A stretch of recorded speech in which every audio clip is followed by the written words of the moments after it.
علي من الشيطان اللعين الرجيم. بسم الله الرحمن الرحيم. ولنبلونكم بشيء من الخوف والجوع ونقص من الأموال والأنفس والثمرات وبشر الصابرين الذين إذا أصابتهم مصيبة قالوا إنا لله وإنا إليه راجعون.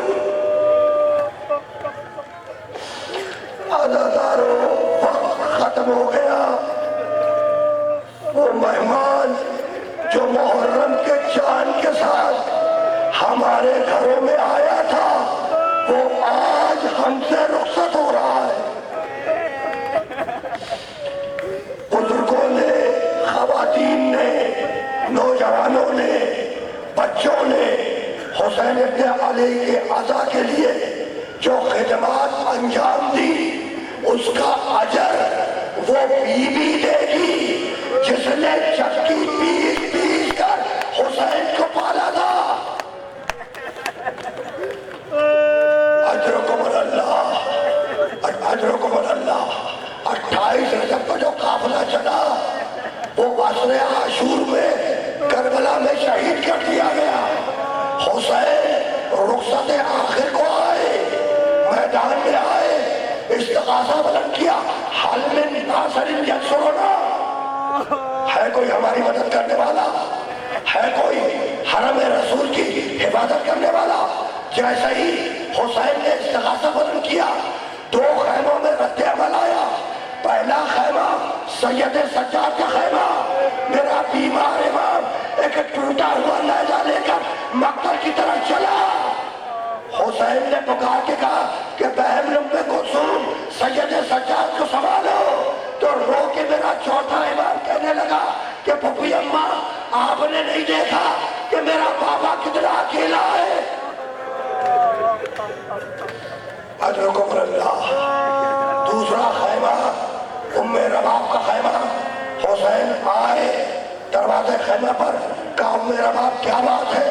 کہا مولا کیا بتاؤ؟ جیسے ہی آپ نے استغاثہ بلند کیا علی اصغر نے اپنے آپ کو جھولے سے گرا لیا. کہا لاؤ بچے کو لاؤ، شاید میں اسے پانی پلا کے لا سکوں. حسین اصغر کو میدان میں لے کر آئے، مطالبہ آپ کیا. ادھر سے تیر شہصوبہ چلا. علی اصغر ایک کان سے دوسرے کان تک جمع ہو گیا. اجرکم اللہ. حسین آخری رخصت کے لیے آئے، خیمے کے دروازے پہ پہنچے. خیمے کے دروازے پہ پہنچے.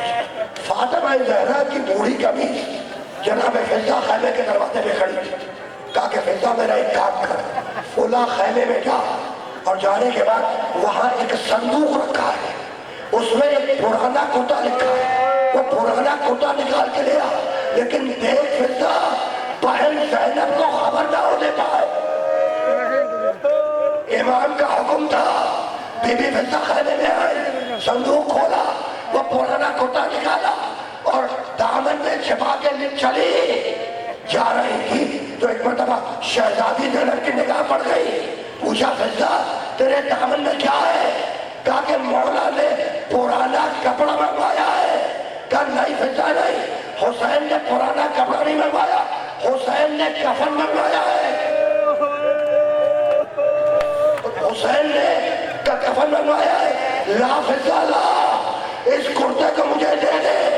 اور اس کے بعد ایک جملہ کہا کہ اماں فاطمہ اس کرتے کو سیدھی جاتی تھی اور روتی جاتی تھی اور کہتی تھی زینب میں نہ رہوں گی. جب حسین رخصت آخر کو آئے تو اپنے ہاتھوں سے پہنا دینا اور جب مدینے آنا تو میری قبر پر لا کر رکھ دینا. اجرکم اللہ، اجرکم اللہ. مقتل لکھتا ہے کہ بہن نے اپنے ہاتھوں سے وہ کرتا بھائی کو پہنایا. جب زینب نے وہ کرتا حسین کو اپنے ہاتھوں سے پہنایا اور اب آخری رخصت ہے نا؟ صبح سے عصر عاشور تک حسین خدا معلوم کتنے لاشیں میدان سے اٹھا کے لا چکے ہیں۔ میرا مولا تھکا ہوا ہے۔ ایک مرتبہ رو کے کہنے لگا کہ بیویوں میں فردن سب کو سلام نہیں کر سکتا، قطار بنا کے کھڑی ہو جاؤ، حسین سلام کرتا ہوا گزر جائے۔ بیویوں نے قطار بنائی، حسین نے آواز دی یا زینب یا ام کلثوم یا رقیہ علیکم منی سلام۔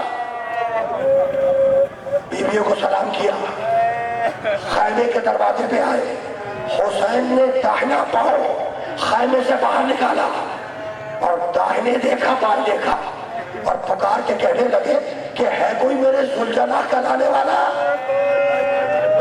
ہے کوئی میرے ذوالجلالہ کا لانے والا۔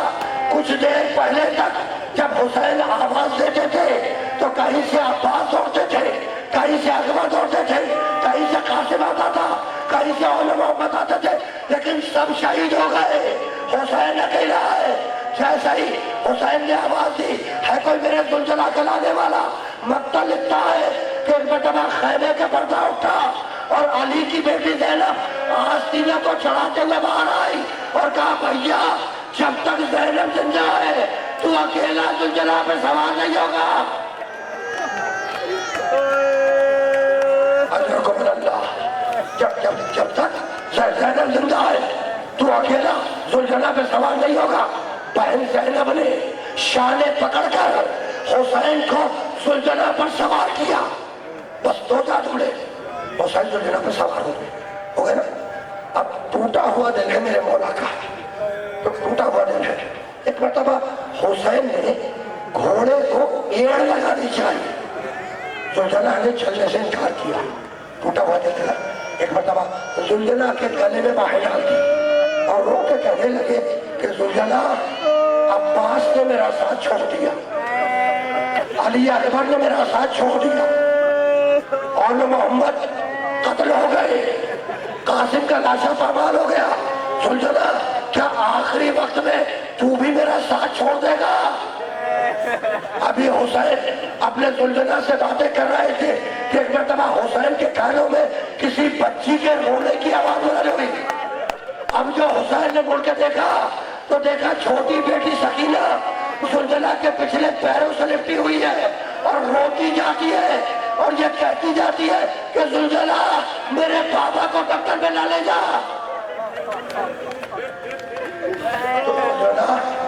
میرے بابا کو مکتب میں نہ لے جا ذوالجلالہ۔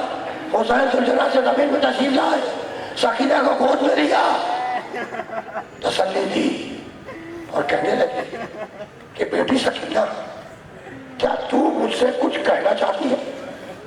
تو بچی رو کے کہنے لگی کہ بابا کل رات کو میں آپ کے سینے پہ نہ سو سکی، بابا کل رات کو میں آپ کے سینے پہ نہ سو سکی بابا۔ حسین چلتی ریتی پر لیٹ گئے کربلا کی، سکینہ کو سینے پہ لٹایا، کچھ دیر تک تسلیاں دیتے رہے۔ جب بہت دیر گزر گئی تو کہا سکینہ مجھے اجازت دو، شاید میں تمہارے لیے پانی کا بندوبست کر سکوں۔ بس جملے کا آدھا ہونا تھا کہ بچی نے باپ کے دونوں بازو تھام لیے اور رو کے کہنے لگی بابا چچا عباس بھی یہی کہہ کے گئے تھے۔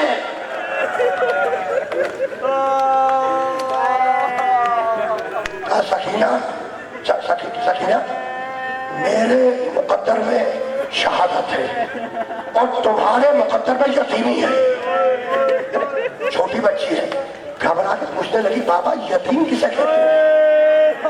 بابا یتیم کسے کہتے ہیں؟ کہا بیٹی جس کا باپ مر جائے اسے یتیم کہتے ہیں۔ کہا بابا مجھے نجف کا راستہ بتلا دو۔ کہا نجف جا کے کیا کرو گی؟ کہا دادا علی کی قبر پہ لیٹ جاؤ گی، کہوں گی دادا آؤ آ کے دیکھو کربلا میں کیسے تمہارا گھر اجڑ گیا۔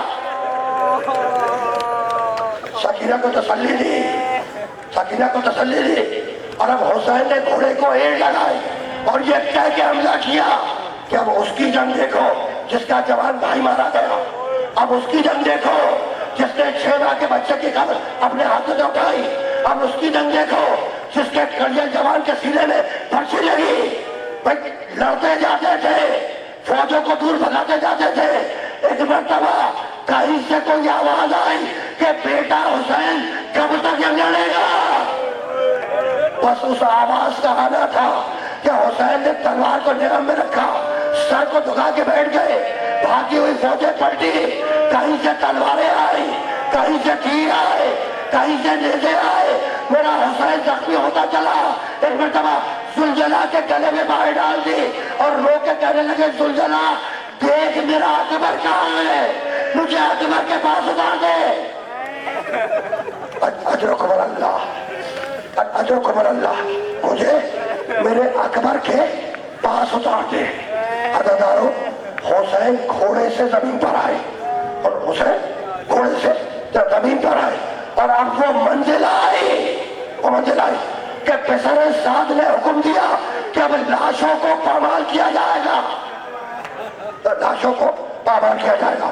مقتل لکھتا ہے کہ سب کے لاشیں کربلا کی جلتی ریت سے ہٹا دیے گئے، بس تنہا حسین کا لاشا تھا جو گھوڑوں کی ٹاپوں سے پامال کیا جا رہا تھا، اور زینب در خیمہ پہ کھڑے ہو کر روضہ رسول کا روک کر کے پکار کے یہ کہہ رہی تھی کہ نانا آپ کے جنازے پر فرشتوں نے نماز پڑھی، یہ آپ کے حسین کا لاشا ہے جو گھوڑوں کی ٹاپوں سے پامال ہو رہا ہے۔ ایک مرتبہ حسین شہید ہوئے، فوج یزید میں خوشی کے نعرے بجنے لگے۔ جب شور بڑھا تو پالنے والی پھوپھی سید سجاد کے خیمے میں آئی، سجاد کو اٹھایا، کہا بیٹا سجاد دیکھو یہ شور کیسا ہے۔ اب جو سجاد نے خیمے کا پردہ اٹھایا تو حسین کے سر کو ڈھو کے نیزہ میں دیکھا، آواز دی السلام علیکم جناب عبداللہ، السلام علیکم یا ابا عبداللہ۔ کربلا میں سورج غروب ہوا، شام غریبہ آئی۔ یہ فقط غریبوں کی شام نہیں ہے، یہ بیواؤں کی شام ہے، یہ یتیموں کی شام ہے، یہ مسکینوں کی شام ہے، یہ ان گوشواروں کی شام ہے جو کانوں سے نوچے گئے، یہ ان رخساروں کی شام ہے جن پر تماچے مارے گئے۔ اشقیاء چلے، سیدانیوں کے خیموں میں آئے، مال و ازباب لوٹا، خیموں کو آگ لگا دی۔ عزیزانو، جب خیموں کو آگ لگ گئی نا تو زینب اور ام کلثوم ایک خیمے سے دوسرے خیمے میں جاتی اور بچوں کو منتقل کرتی۔ کچھ دیر کے بعد علی کی بیٹی زینب اور علی کی بیٹی ام کلثوم جب انہوں نے بچوں کو گنا تو دیکھا کہ سارے بچے موجود ہیں، سارے بچے موجود ہیں، بس وہ بچی جو باپ کے سینے پہ سونے کی عادی تھی وہ موجود نہیں ہے۔ زینب نے پکار کے ام کلثوم کا کہا کہ بہنوں ام کلثوم تم اس طرف زینب کو تلاش کرو، میں مقتل کی طرف زینب کو تلاش کرتی ہوں۔ دونوں بہنیں چلی اور پکارتی ہوئی چلی کہ سکینہ ہماری آواز سننا تو ہمیں لبیک کہنا۔ اجرکم اللہ، اجرکم اللہ۔ جانتے ہو یہ بچی باپ کے سینے پہ سونے کی عادت تھی۔ جب شام غریبہ میں اس بچی کو نیند آئی تو وہ مقتل کی طرف چلی، باپ کا سینہ تلاش کرتی ہوئی، اور یہ کہتی ہوئی چلی کہ کہاں ہو بابا، مجھے اپنے سینے پہ سلا لو بابا، تو کہاں ہو بابا، مجھے اپنے سینے سے سلا لو بابا۔ ایک مرتبہ کٹے ہوئے لاشے سے آواز آئی، الیہ الیہ یا بلیہ، میری بیٹی میرے پاس چلی آ۔ اجرکم اللہ۔ سکینہ باپ کے لاشے پہ پہنچی، باپ کے لاشے پر سینے کے لیے سونے کی عادی تھی نا، خدا کی قسم مقتل لکھتا ہے کہ حسین کے سینے پر اتنے تیر پیوست تھے کہ سکینہ سینے پہ سر رکھ کے نہ سو سکی، قدموں پہ سر رکھ کے سو گئی۔ اور ہم ادھر فاطمہ زہرا کی بوڑھی قمیص فضا جلے ہوئے خیموں سے باہر آئی، آنے کے بعد ریت پر تیمم کیا، 2 رکعت نماز پڑھی، ہاتھوں کو بلند کیا اور رو کے کہنے لگی کہ پروردگارا تیرے نبی کی اولاد بھوکی پیاسی میں جائے۔ بس دعا کی، کہیں سے پانی آیا، فضا نے قدایاب لیا، شہزادی زینب کے پاس آئی اور کہا کہ بیوی ایک کنیز کا تحفہ قبول کرو۔ زینب نے کودہ آب لیا اور لے کے چلی مکتب کی طرف اور آواز دینا شروع کی کہ سکینہ میری آواز سنو تو لبیک کہو، سکینہ میری آواز سنو تو مجھے لبیک کہو۔ ایک مرتبہ کٹے ہوئے لاشے سے آواز آئی کہ بہن زینب آہستہ بولو، سکینہ میرے پاس ہو رہی ہے۔ بس آخری جملہ، تب کٹے ہوئے لاشے سے آواز آئی کہ بہن زینب آہستہ بولو، سکینہ میرے پاس ہو رہی ہے۔ زینب پوجا آب لے کر شہزادی سکینہ کے پاس پہنچی، دیکھا کہ بچی قدموں پہ سر رکھ کے سو رہی ہے، اسے جگایا کہ بیٹی سکینہ پانی آ گیا، پانی پی لے۔ کہا پھپھی اماں پہلے آپ پانی پیے، کہا کہ نہیں دستور دنیا یہ ہے جو چھوٹا ہوتا ہے وہ پہلے پانی پیتا ہے۔ سکینہ نے کودہ آب لیا اور لے کے چلی جنگل کی طرف، مکہ کی طرف۔ گھبرا کے زینب نے پوچھا سکینہ کہاں جا رہی